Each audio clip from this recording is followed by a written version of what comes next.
Hello बच्चों, आपका हमारे चैनल हिंदी वाणी में स्वागत है। आज हम पढ़ेंगे कक्षा 9वीं की पाठ्यपुस्तक क्षितिज का 14वां पाठ।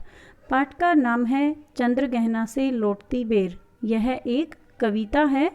इस कविता के कवि केदारनाथ अग्रवाल जी हैं। चंद्रगहना से लौटती बेर शीर्षक कविता एक उद्देश्यपूर्ण रचना है। इस कविता में ग्रामीण अंचल की प्राकृतिक छटा का उल्लेख करना ही सर्वप्रमुख लक्ष्य है। कवि संपूर्ण रूप से ग्रामीण अंचल की प्राकृतिक सूक्ष्मा पर केंद्रित है, यानी कवि ने इस कविता में जो ग्रामीण प्रकृति होती है, जो प्राकृतिक वातावरण होता है, उसका ही सुंदर चित्रण किया है। कवि ने बताया है कि वह चंद्रगहना नामक स्थान से लौट रहा था। लौटते समय कवि का मन गांव के खेत में खड़ी हुई फसल में रम जाता है, यानी कवि जब उस गांव से लौट रहा है तो वह एक खेत की मेड़ पर खड़ा हो जाता है तथा उस खेत को, उस फसल को बड़े ध्यान से देख रहा है। कवि की पैनी दृष्टि से वहाँ की प्राकृतिक सुंदरता को पहचानने में देर नहीं लगती, क्योंकि कवि थोड़ा काल्पनिक होता है तथा वह अपनी कल्पना एवं प्राकृतिक वातावरण को कुछ अलग नज़रिए से देखता है। कवि अब इस खेत के बारे में, उसके आसपास के वातावरण के बारे में तथा एक छोटा तालाब है उसके बारे में भी हमारे सामने अलग अलग चित्र प्रस्तुत करते हैं, जिनका इस कविता में वर्णन किया गया है। अब हम इस कविता की सप्रसंग व्याख्या पढ़ेंगे। सबसे पहले है, देख आया चंद्रगहना, देखता हूँ दृश्य अब मैं, मेड़ पर इस खेत की बैठा अकेला, एक बीते के बराबर यह हरा ठिगना चना, बांधे मुरेठा शीश पर छोटे गुलाबी फूल का सजकर खड़ा है। चंद्रगहना से लौटती बेर का भावार्थ है। कविता की इन पंक्तियों में कवि ने बताया है कि चंद्रगहना नामक स्थान से कवि वापस लौट रहे हैं, तो लौटते समय कविता जो ये पंक्तियां हैं, कवि इनके माध्यम से गांव की सुंदरता का वर्णन कर रहे हैं। प्रस्तुत पंक्तियों में कवि केदारनाथ अग्रवाल जी ने गांव की सुंदरता का बड़ा ही मनोहर उल्लेख किया है। वे चंद्रगहना नामक गांव में घूमने गए हुए थे और जब वे वापस आ रहे थे तो उन्हें रास्ते में एक खेत दिखाई देता है। अभी उनकी ट्रेन आने का समय भी नहीं हुआ है, इसी कारण वो खेत की प्राकृतिक सुंदरता को निहारने के लिए, यानी देखने के लिए एक खेत की मेड़ पर, यानी जो दो खेतों के बीच में मिट्टी का बना हुआ छोटा सा ऊंचा सा टीला होता है, रास्ता होता है, उस पर बैठ जाते हैं और खेतों में उगी हुई फसलों तथा पेड़ पौधों को देखने लगते हैं। आगे कवि ने कहा है कि मैंने चंद्रगहना नामक गांव देख लिया है। अब मैं इस खेत की मेड़ पर बैठकर खेत की प्राकृतिक सुंदरता का लाभ उठा रहा हूँ। खेत को बहुत ध्यान से देख रहा हूँ कि इसमें फसल लहलहा रही है।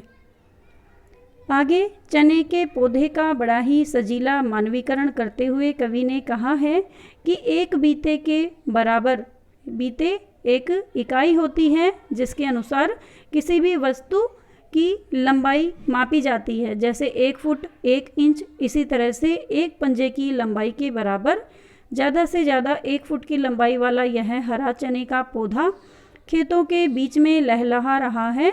चने के पौधों पर गुलाबी रंग के फूल खिले हुए हैं और उन्हें देखने से ऐसा लग रहा है मानो कोई दूल्हा पगड़ी पहनकर सज धज कर शादी के लिए तैयार हो रहा हो। यानी चने के पौधे के ऊपर जो गुलाबी रंग का फूल खिला हुआ है, कवि ने उसे देखकर कल्पना की है तथा उसका मानवीकरण किया है कि जैसे कोई दूल्हा पगड़ी पहनकर शादी के लिए तैयार हो गया हो और वह सज धज कर शादी के लिए तैयार हो। मानवीकरण का अर्थ है जो जड़ और जो प्राकृतिक वातावरण है, जो प्राकृतिक उपादान हैं, प्रकृति की जो चीज़ें हैं, उन्हें मानव मान लिया जाए या उन पर मानवीय क्रियाओं का आरोप हो, उसे हम मानवीकरण कहते हैं। आगे है, पास ही मिलकर उगी है बीच में अलसी हठीली, देह की पतली कमर की है लचीली, नील फूले फूल को सिर पर चढ़ाकर कह रही जो छुए यह, दू हृदय का दान उसको। इन पंक्तियों में कवि केदारनाथ अग्रवाल जी ने अलसी के पौधों का मानवीकरण किया है। यानी पिछली पंक्तियों में हमने चने के पौधे का मानवीकरण पढ़ा था, अब कवि ने अलसी के पौधों का मानवीकरण किया है कि अलसी का पौधा बहुत ही पतला होता है और थोड़ी सी हवा के कारण भी वह हिलने लगता है और झुककर फिर से खड़ा हो जाता है। इसलिए कवि ने उसे यहाँ देह की पतली कमर की लचीली कहा है। यानी अलसी के पौधे को एक ऐसी युवती माना गया है जिसका शरीर पतला है तथा जिसकी कमर बहुत लचीली है। उन्होंने चने के पौधों के पास में ही उगे हुए अलसी के पौधों को नायिका के रूप में दिखाया है। उनके अनुसार यह नायिका बहुत ही ज़िद्दी है और इसलिए हठपूर्वक इसने चने के पौधों के मध्य अपना स्थान बना लिया है। इन पौधों में नीले रंग के फूल खिले हुए हैं जो ऐसे लग रहे हैं मानो नायिका अपने हाथ में फूल पकड़कर अपने प्रेम का इजहार कर रही हो। जो उसके इस प्रेम को स्वीकार करेगा वो उस पर अपना प्रेम लुटाने के लिए तैयार खड़ी है। यानी इन पंक्तियों में अलसी के पौधे को एक युवती माना है जो अपने हाथ में फूल पकड़कर खड़ी है। जो उसके इस फूल को छू देगा या इस फूल को जो पकड़ लेगा वह उसे अपना प्रेम देगी या उसी के साथ अपना प्रेम स्वीकार करेगी। आगे है, और सरसों की न पूछो, हो गई सबसे सयानी, हाथ पीले कर लिए हैं, ब्याह मंडप में पधारी, फाग गाता मास फागुन, आ गया है आज जैसे।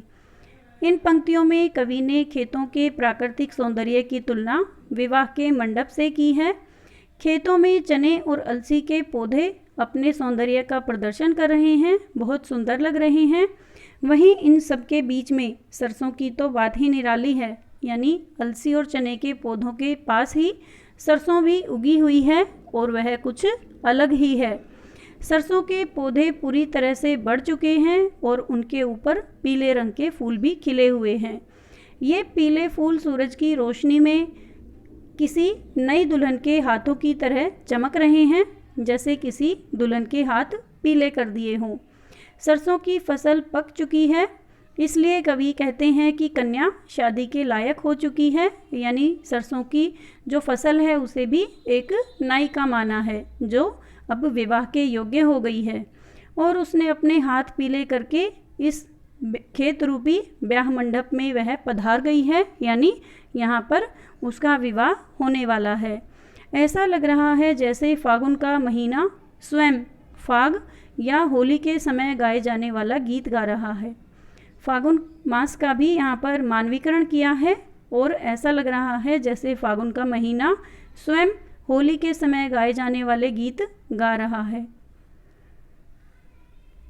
आगे है, देखता हूँ मैं स्वयंवर हो रहा है, प्रकृति का अनुराग अंचल हिल रहा है, इस विजन में दूर व्यापारिक नगर से प्रेम की प्रिय भूमि उपजाऊ अधिक है।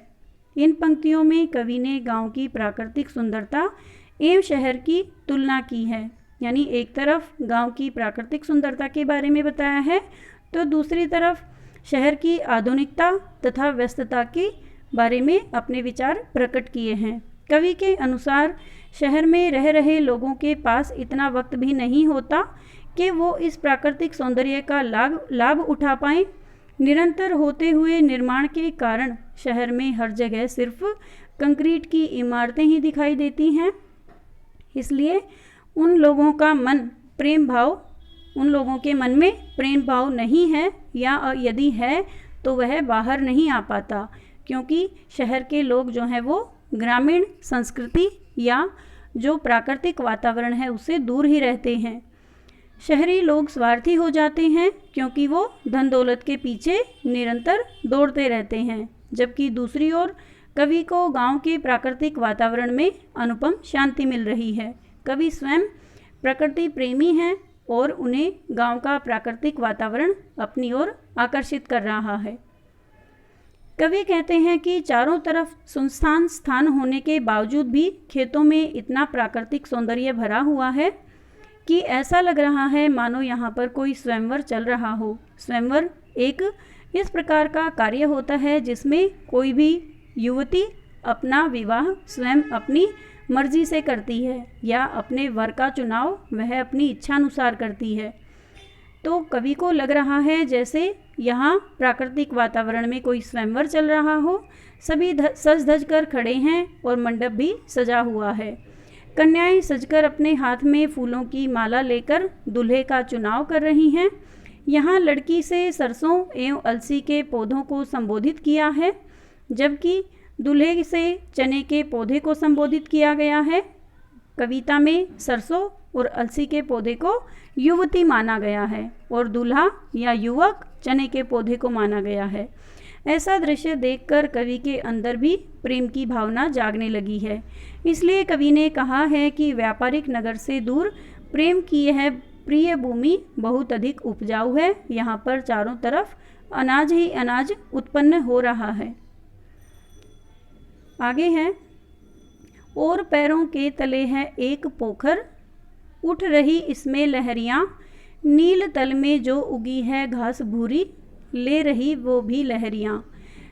एक चांदी का बड़ा सा गोल खंबा, आँख को है चमकाता चकमकाता, हैं कई पत्थर किनारे, पी रहे चुपचाप पानी, प्यास जाने कब बुझेगी।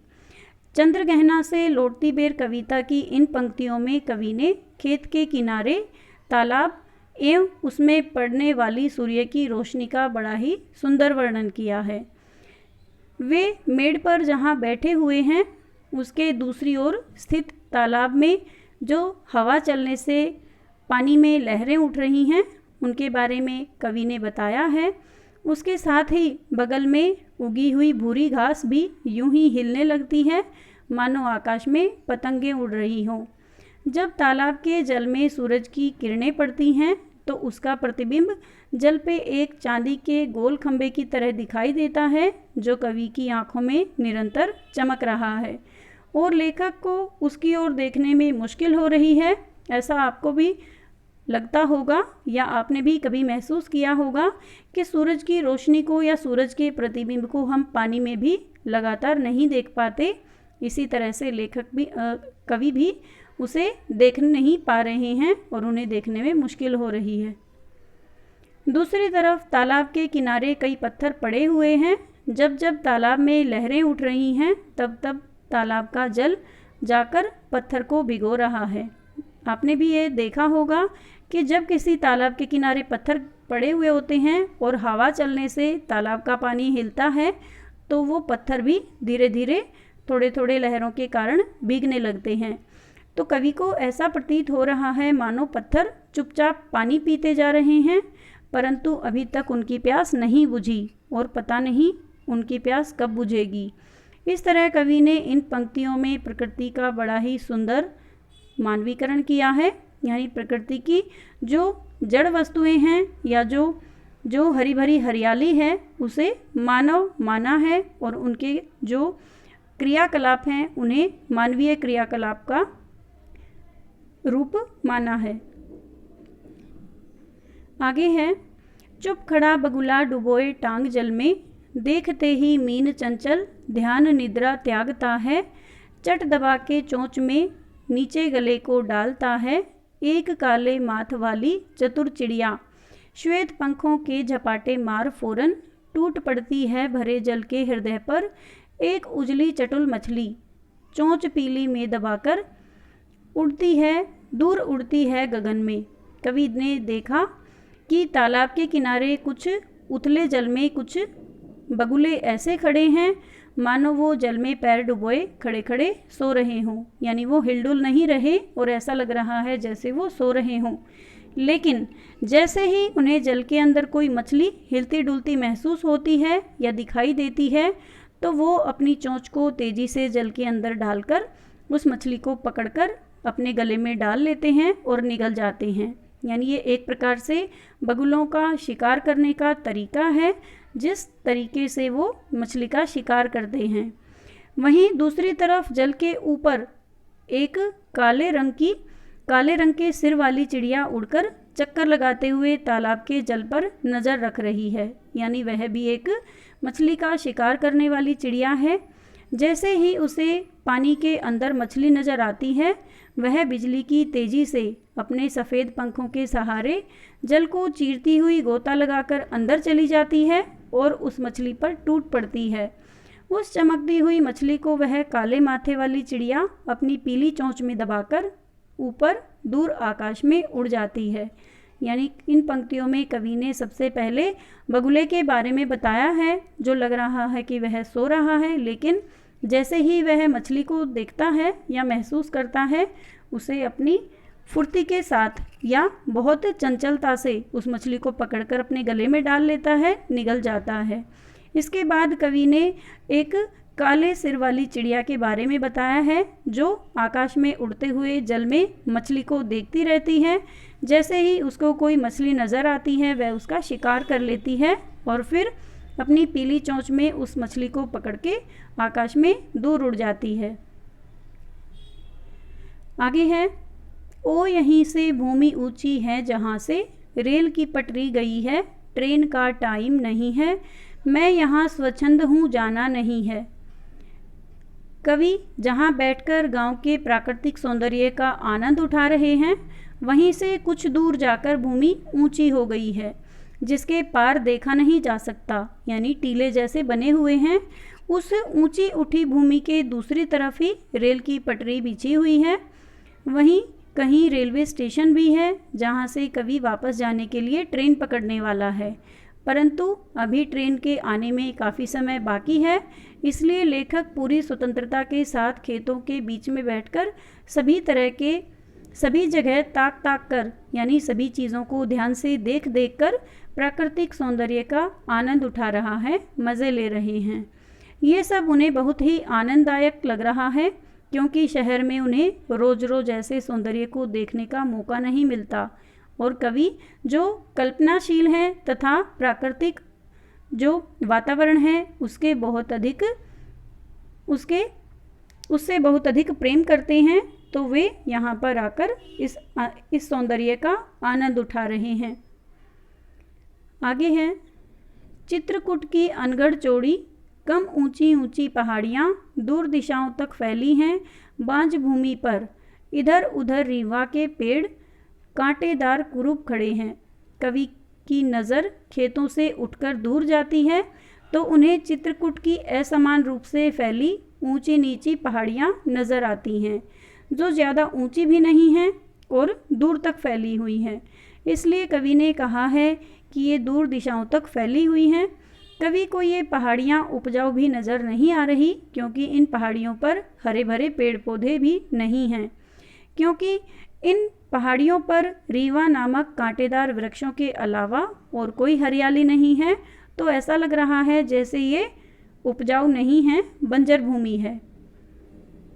आगे है, सुन पड़ता है मीठा मीठा रस टपकता सुग्गे का स्वर, टेंटे टेंटे सुन पड़ता है वनस्थली का हृदय चीरता, उठता गिरता सारस का स्वर, टिरटों टिरटों मन होता है, उड़ जाऊं मैं पर फैलाए सारस के संग, जहाँ जुगुल जोड़ी रहती है हरे खेत में, सच्ची प्रेम कहानी सुन लूं चुप्पे चुप्पे।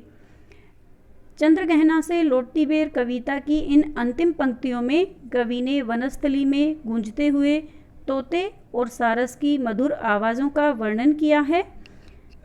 कवि को बीच बीच में तोते की टेंटे की ध्वनि सुनाई देती है, जो इस शांत वातावरण में वन के अंदर से आ रही है। इस मधुर ध्वनि को सुनकर कवि का मन आनंद से भर उठता है और उसका मन भी तोते की इस मधुर ध्वनि की ताल से ताल मिलाने को करता है, क्योंकि कवि शहर से आया है तथा वह रोज़ रोज़ इस प्रकार के प्राकृतिक वातावरण को नहीं देख पाता। इसलिए कवि इस वातावरण को बहुत ध्यान से देखता है। तभी अचानक से कवि को तोते और सारस की मधुर आवाज़ें सुनाई देती हैं, जो कवि को बहुत अधिक मधुर लगती हैं। अब कवि का मन तोते की इस मधुर ध्वनि की ताल से ताल मिलाने को करता है। इसी बीच कवि को सारस की जंगल को भेद देने वाली ध्वनि सुनाई पड़ती है, जो कभी घटती है तो कभी बढ़ती है। यानी सारस की आवाज़ कभी तेज हो जाती है और कभी धीमी हो जाती है। वास्तव में यह सारस के जोड़े के आपसी प्रेम का संगीत है, जिसे सुनकर कवि यह कल्पना करता है कि वह भी अपने पंख फैलाए सारस के संग उड़कर हरे खेतों के बीच चला जाए। यानी अब कवि का मन करता है कि काश वह भी एक पक्षी होता या वह भी एक पक्षी बन जाए और सारस के जोड़े को ध्यान से देखे, फिर छुपकर सारसों के सच्चे प्रेम की कहानी सुने, ताकि उन्हें कवि द्वारा कोई तकलीफ ना हो, वे उड़ ना जाएं। इसलिए कवि सारस के जोड़े की प्रेम कहानी छुपकर सुनना चाहता है, ताकि उन्हें कोई भी रोक टोक ना कर पाए और वो जो सारस जोड़ा है उन्हें कोई भी तकलीफ ना हो और वे उड़ भी ना पाएं, और कवि उनकी प्रेम कहानी को चुपके चुपके सुन ले। उम्मीद है बच्चों आपको यह व्याख्या समझ में आ गई होगी। आपको यह वीडियो कैसा लगा हमें कमेंट करके ज़रूर बताएं। यदि आपको यह वीडियो अच्छा लगा तो आप इसे अपने दोस्तों के साथ ज़रूर शेयर करें। धन्यवाद।